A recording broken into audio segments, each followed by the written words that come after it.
Hello guys, hi guys, what is up, what is up? Susan Shrestha here. हल्का अङ्ग्रेजीमा हैन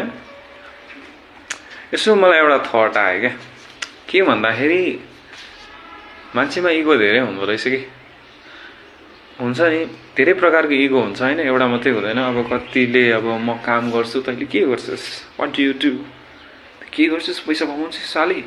त केही गर्न सक्छस् जीवनमा हो त्यस्तो खालको पनि इगो हुन्छ एउटा हैन अनि धेरै अब केटीहरू छन् भने अलिकति म राम्रै छु अनि म जस्तो कोही पनि छैन हैन अनि मलाई कतिजनाले माया गर्छन् धेरैजनाले माया गर्छन् सबैले माया गर्छन् म जस्तो राम्री कोही पनि हुँदैन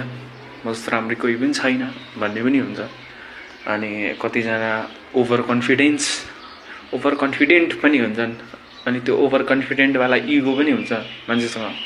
है अब यो भन्न चाहदिनँ कि अब ममा पनि अब छैन इगो अलिअलि छ त्यस्तो पुरै छैन हैन पुरै अब मै हो हैन म बाहेक कोही पनि छैन भन्ने खालको चाहिँ अब हैन अलिअलि हुन्छ सबैमा हैन ममा पनि अलिअलि छ अनि यसो हुन्छ नि अनि के भन्ने हो क्या अब इगो भनिसकेपछि धेरै प्रकारको हुन्छ कि है अनि लाइक अब यसले त मलाई मात्रै माया गर्छ यसले मलाई छाडेर जान सक्दैन यसले मेरै बारेमा सोचिरहेछ हैन अनि के भन्छ हुन्छ नि